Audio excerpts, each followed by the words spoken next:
more interested in who's doing the mapping of that particular territory and how are they making their maps, right? If we think about the most basic unit of map making in terms of our own experience, what is that? What do we have? What do we use to make maps of reality?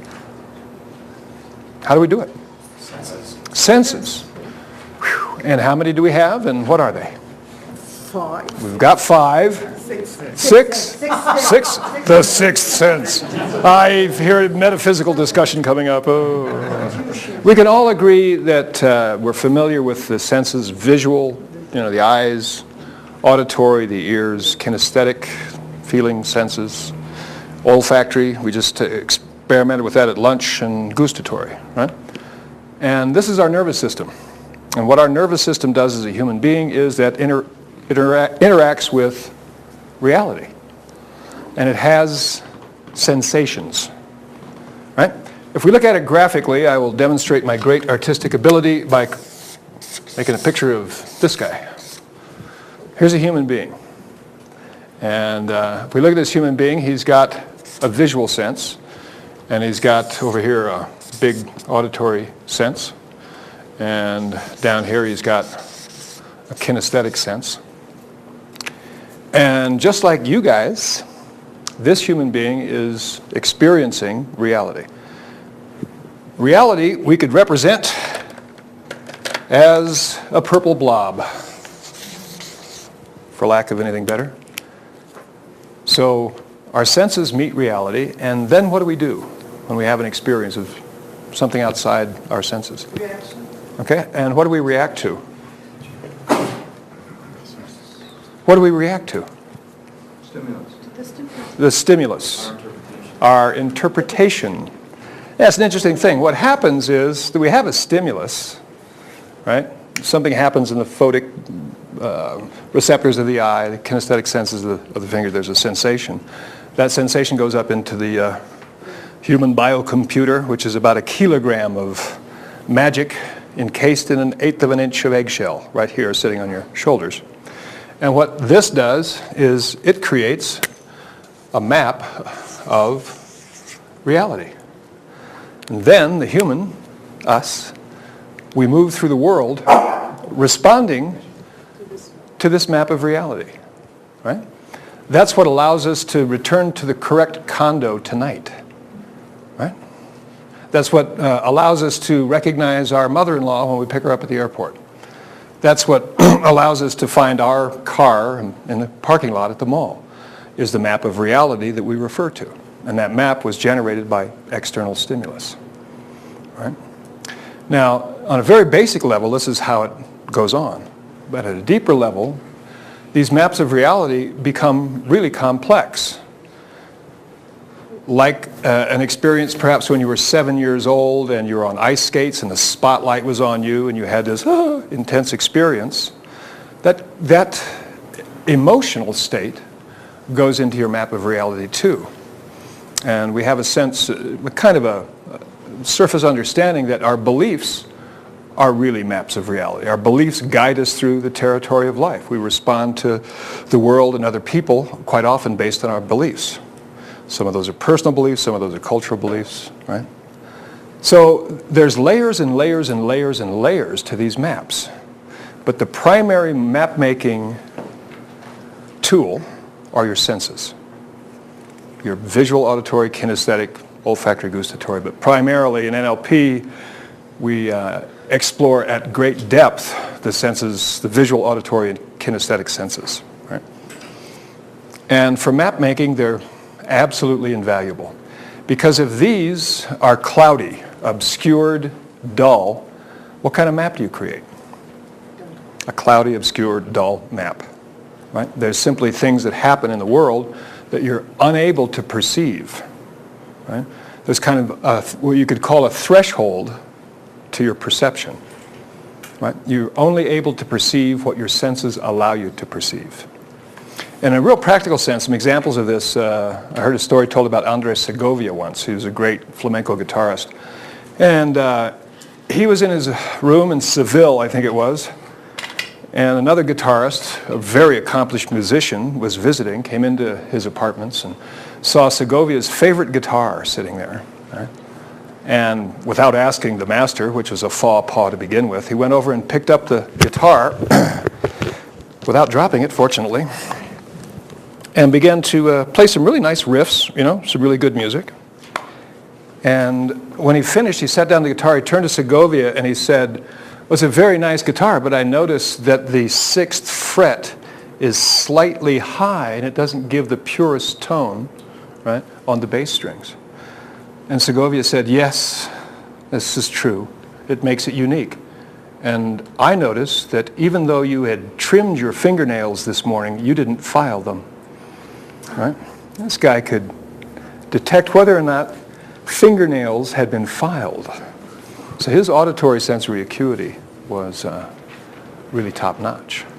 If you consider some of the metaphors we were talking about this morning in terms of Polynesian navigation, and think back 1,000 years ago, these guys would be in a Hawaiian voyaging canoe, and the instrument, their navigational tool, was the body, period. That's it. They didn't have a compass, an astrolabe. They didn't have a magnet, to find magnetic north. Current navigation in the ocean is you've got a little thing here, a box with a button, and you push the button, it'll locate you anywhere on the planet within 3 feet with global positioning satellites. But imagine being in the middle of the Pacific Ocean, right?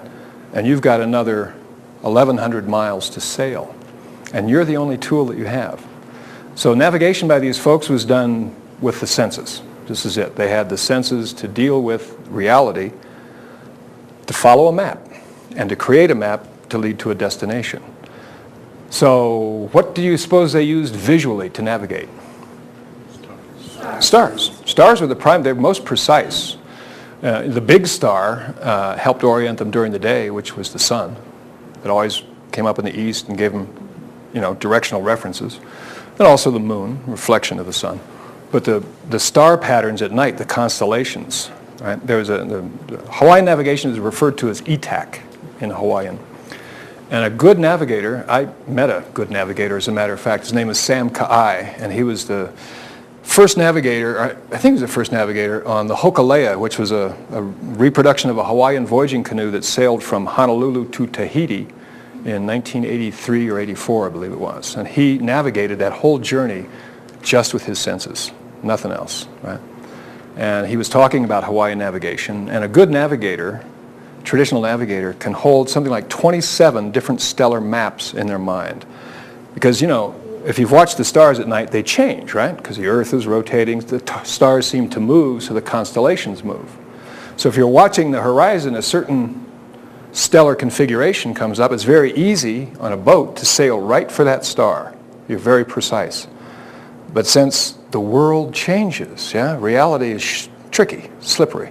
So reality shifts, and then suddenly this constellation is moving up here, and it's much more difficult to orient to a star that's up towards the zenith, better towards the horizon. So these guys could hold 27 different precise stellar maps that were all different to know exactly what stars to navigate towards. So they had great visual acuity, right? And this is what made them good navigators. But imagine a night when it was completely foggy, right? It's dark, fog sets in, there's no moon, there's no stars. You're the navigator, what do? How do you keep the canoe on course?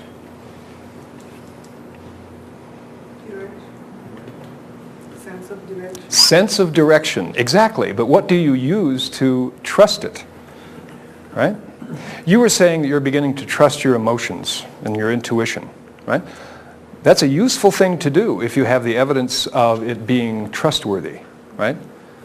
If we look at a Hawaiian navigator, they trusted their intuitions, but they used their senses to educate their intuition in very precise ways. Wind? Wind. And how would you use the wind if you couldn't see? By hearing? Auditorily, yeah. You can pick up a lot of information, right? The last time you knew you were on course, if you were calibrating to or kind of indexing the direction of the wind and the position of the sail, and the wind was striking this part of your face perhaps, right, and blowing little tassels in certain ways. To stay on the same course, you'd want the wind in the same configuration. And that could be partly short-range visual, but it could also be auditory. But what happens if the wind changes directions 3 or 4 times or a couple of squalls come back in, and you're not sure whether you're calibrating to the appropriate wind direction or whether it's changed? Then what do you do? And how do you use the waves? Technology. How do you use the waves? Maybe you feel with, the movement of the boat. That's precisely it. A good navigator, traditional navigator, when all else failed, no visual, right? The wind, feel, unable to be perceived, would go into a trance and lay down in the back of the boat while they still knew they were on the right course. And what they would do is they would register the movement of the waves in their body, literally in the fluid of their body, because your body can pick up all of that stuff internally. And they'd be in a trance, and this would be a compass. And they would have one hand raised as they lay down. And if the canoe got off course and the body feeling changed, it was very specific. If it changed, they would give the guy on the tiller a hand direction, and he would move it this way, or the sail would be set until the body felt exactly the same again, right? So you're talking about a 360-degree kinesthetic reference in the body to navigate a canoe. And again, at times you could have the responsibility for 35 people and kids and grandma and grandpa. So these folks who developed this kind of cartography and exploring the territory to create their maps were very precise in the use of their senses. And in fact, that's what enables you to make maps of reality that have the current date as copyright as opposed to 1928. Now, Brian, you were saying you're an acupuncturist, right? Yes. Do you do other types of Chinese medicine? Herbal. Herbal? Have you ever gotten into oriental pulses as a diagnostic? Yeah, pulse tone. So if I gave you my wrist, how many different pulses could you? On which, there's 6 on each side. 6 on each side. All right. So Brian has with his fingers, kinesthetically, he can detect 6 different pulses in my wrists and diagnose certain energetic flows in my body based on those pulses. Now, if I'm lucky, I could pick up Ricardo's wrist and go, yep, he's still alive. He's still ticking. So Brian is, through this kind of diligent study, has developed a kinesthetic skill. And those of you in here who are body workers have enhanced this. We've all tended to enhance certain of our senses. Some of us are really good at reading other people, facial expressions, mannerisms, and the way they move. So we've developed our eyes. Others of us who are musicians, there are a number of folks when we were introducing ourselves who play musical instruments, etc., are in the Segovia category. They can detect a lot of auditory differences. Right? So our life experiences tends to allow us to amplify preference to one. We call these in NLP, our senses, we call them representational systems. Right? Visual, auditory, kinesthetic representational systems, because we use those senses to represent reality. So they're systems with which we make representations, our maps of reality. Right?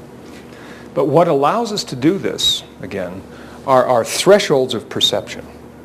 Right? I can feel 1 pulse. Brian can feel 6.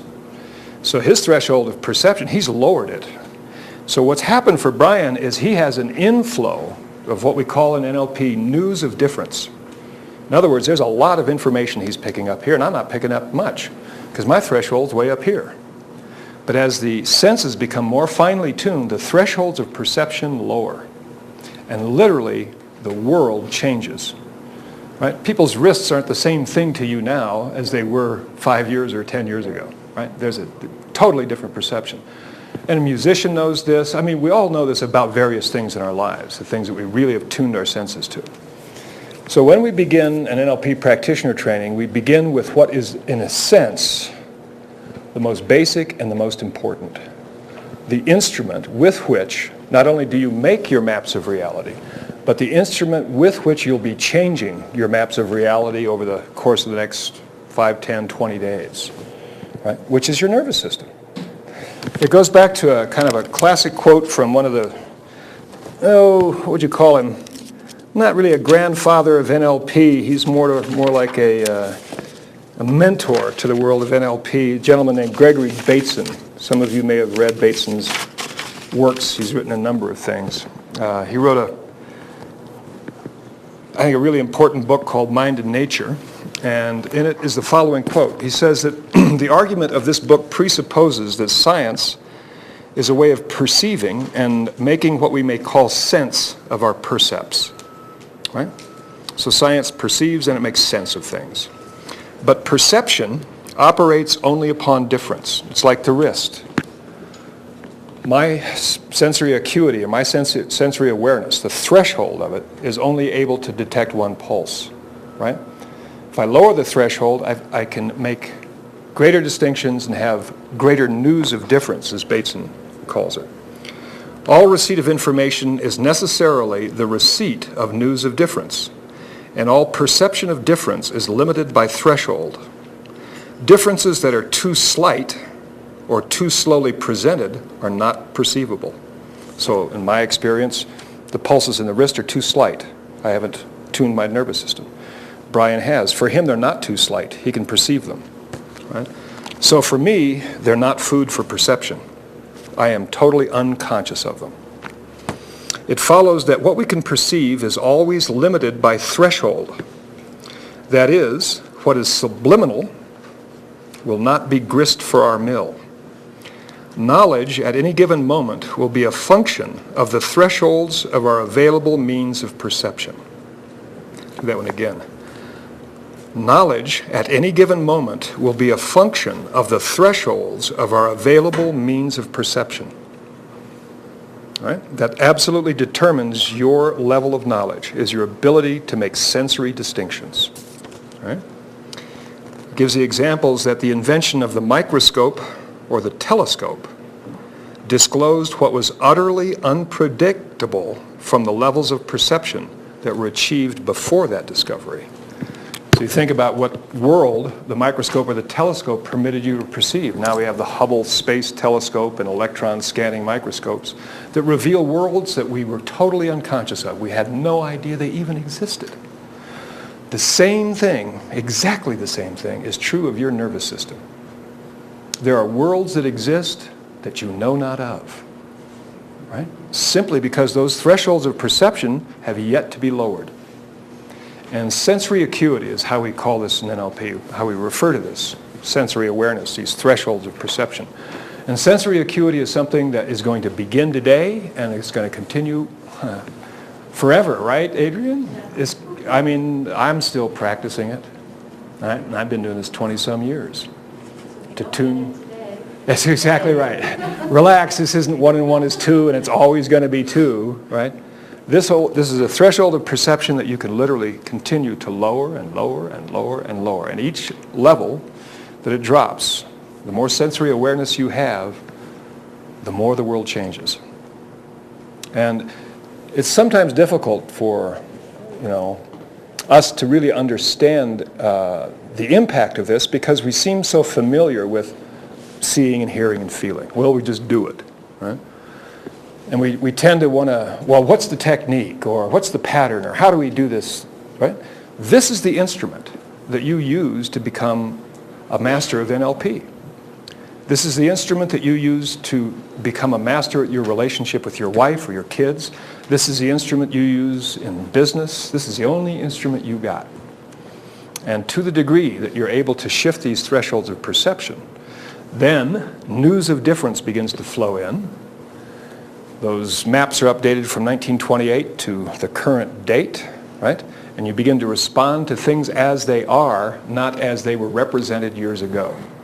Right? By virtue of a nervous system, right, that is tuned to a degree of sensory acuity. My wife and I refer to NLP as, particularly the practitioner training, as a strategy for cleaning the instrument of the body-mind. Because what you take into life is your body-mind. That's what you've got. And if the instrument, just like the lens on a camera or a microscope, is smudged and greasy, right, the perceptions are limited. But if the instrument itself is clean, the instrument of the body-mind, then the world is a remarkably different place. So some of the things that we do for the rest of the afternoon on the surface are going to seem really kind of silly because they're so simple. But this is almost an Oriental kind of Zen thing, you know. It's like, well, God, it can't be that simple. It is one of those things that it absolutely is that simple. That to the degree that you can educate your nervous system, it's going to be one of the absolute fundamental indicators of your proficiency as an NLP practitioner. And I say that it looks silly because of the following reason. Dana and Ricardo, could you guys slide your chairs up here for just a moment? And I'll slide this chair over and join you. Facing me, let's see, if you guys are, yeah, you guys, let's see. We'll have Dana be the detector. So Dana, you want to sit in this chair, if you would. All right, Ricardo's going to sit there, and I'm going to sit here.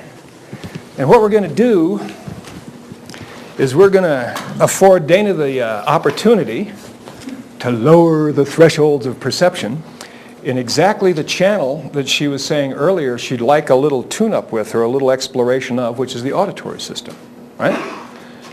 And we're going to do it in the following way. In a moment, Ricardo's going to make a sound, and I'm going to make the same sound. But since Ricardo's Ricardo and I'm Tom, there's no way I can make the same sound, right? There's going to be differences. And Dana's task is to discover, identify what those differences are, right? Now, when we do this, what we're doing is we're assuming that right now Dana's thresholds of perception auditorily are at a certain set point. She's able to make certain elemental distinctions auditorily. And our task is to lower that threshold so she can make more and clearer perceptions and receive more news of difference by virtue of that, right? Now, as we do this, we want to make sure that she's sort of constantly in a state of challenge, right? So let's snap your fingers there for a minute, okay? One more time. Okay, we'll try this to begin with. Now, these are two sounds. Ricardo's making one, I'm making another. All right, and what we're going to do is let Dana hear and listen to both, so she's going to be hearing them, and then she's going to be indexing the sound to the person that made it. In NLP, we call this calibrating. So Ricardo's going to snap his fingers 3 or 4 times. She's going to calibrate to Ricardo, so she knows that that sound goes with Ricardo. Then I'll do the same thing, and she'll calibrate to me.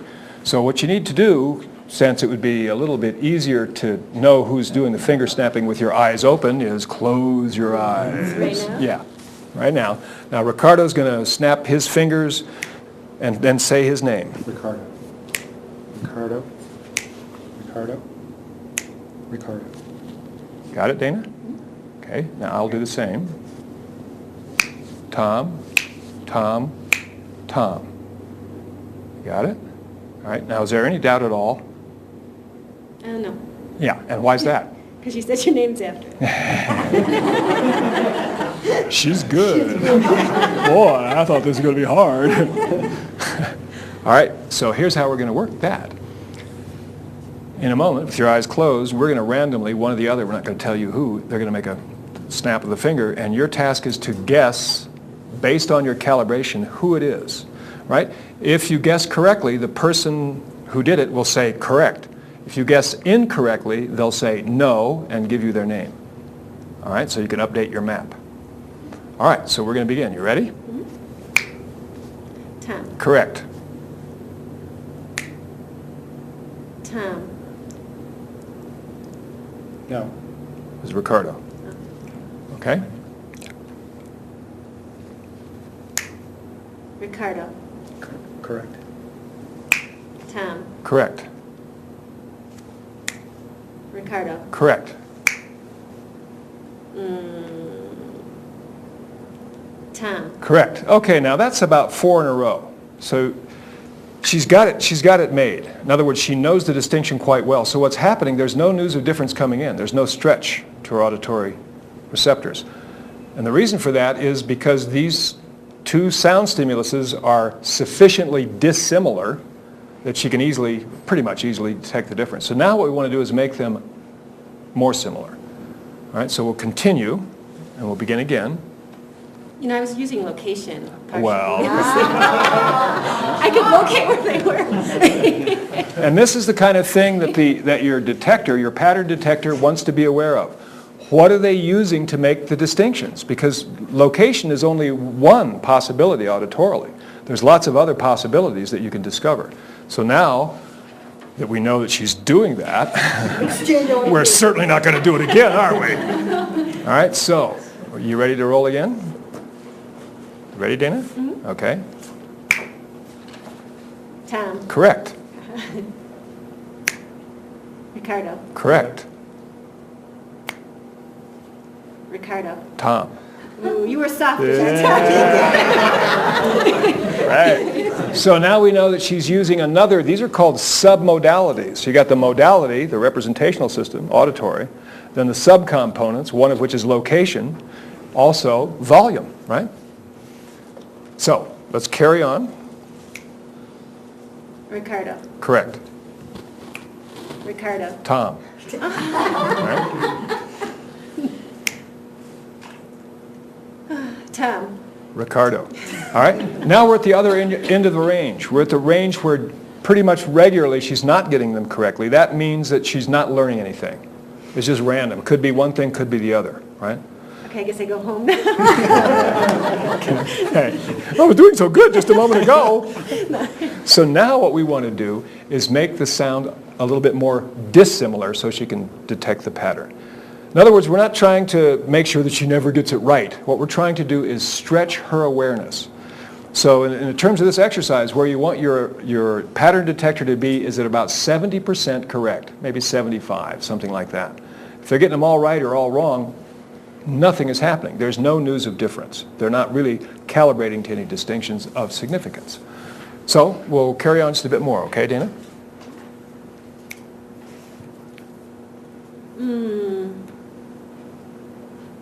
Ricardo. Very good. All right. Tom. Correct?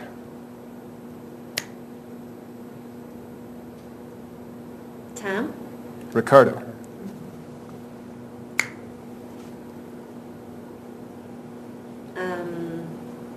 Tom. That was Ricardo. Okay? Now, just to... I'm sorry.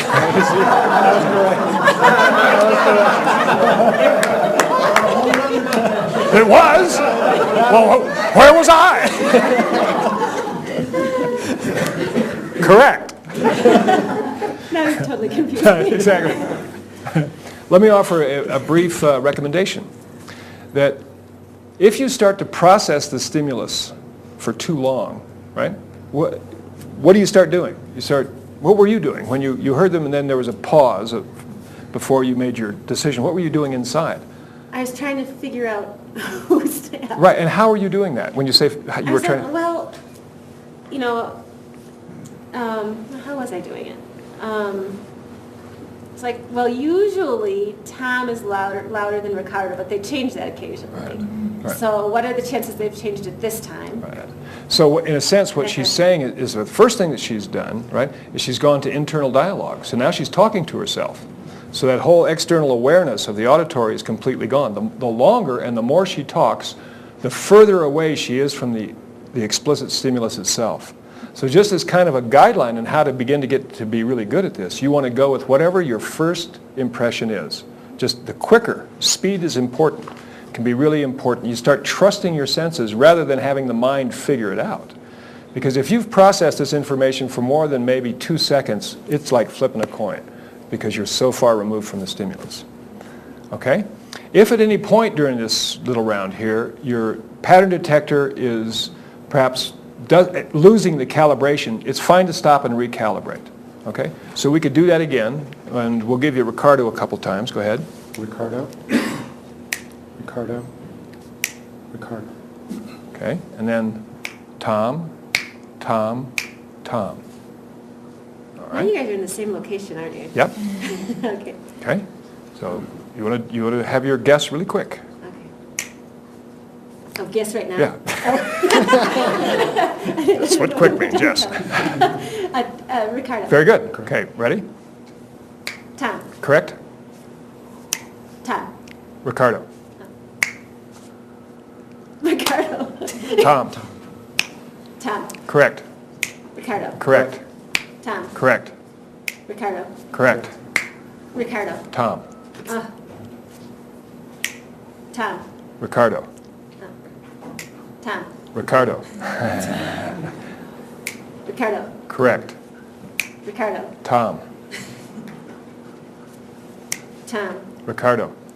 Okay, so now what we're getting to be aware of is that location is the one that she's using the most. So what we want to do, right, to kind of eliminate that one is start producing these from the same location. All right, so carry on just real briefly. Go ahead. Tom. That was Ricardo. Sorry. Tom. Ricardo. Okay. Ricardo. Correct. Ricardo. Tom. Tom. Ricardo. Ricardo. Correct. Ricardo. Correct. Tom. Correct.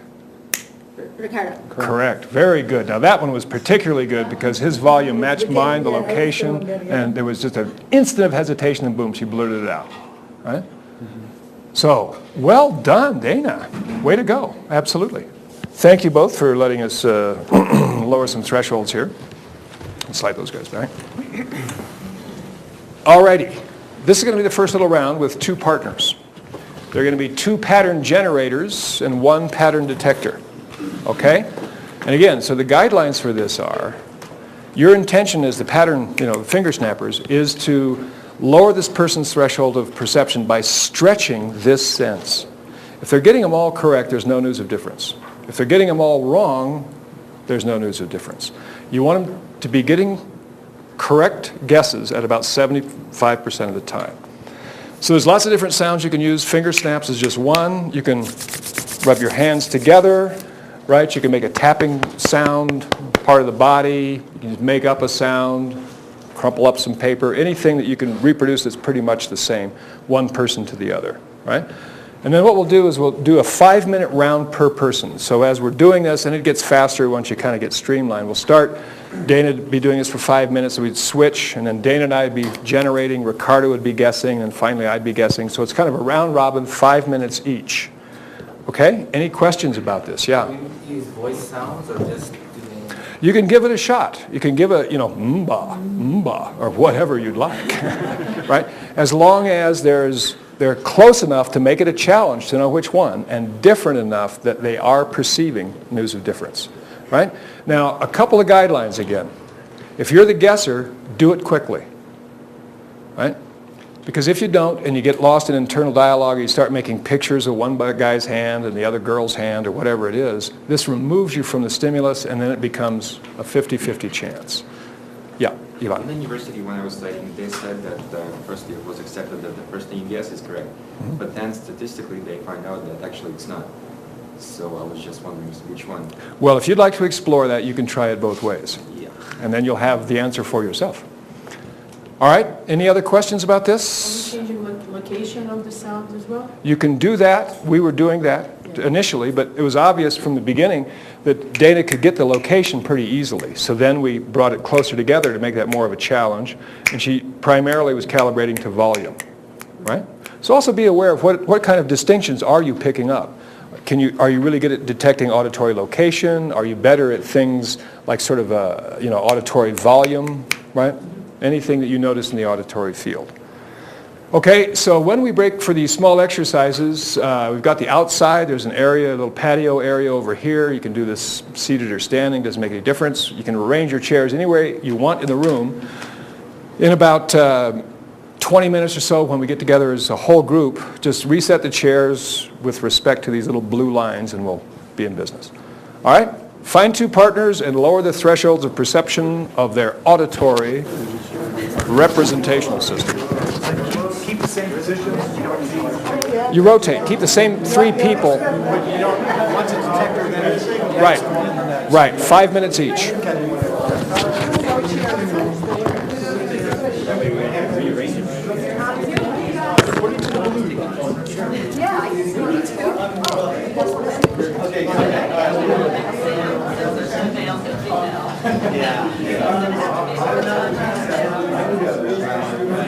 This is called Fun with Your Ears, right? I hope you all had some. What did you discover in this exercise? It's challenging. Challenging in what way? Being able to try to make a guess from Figure. a Mm-hmm. preconceived notion, and then they're trying to switch it, or Right. So, I mean, this is the point of this whole thing. We're talking about lowering thresholds of perception. Hopefully you all experienced it as a challenge. My question to you is, what were you doing inside to meet the challenge?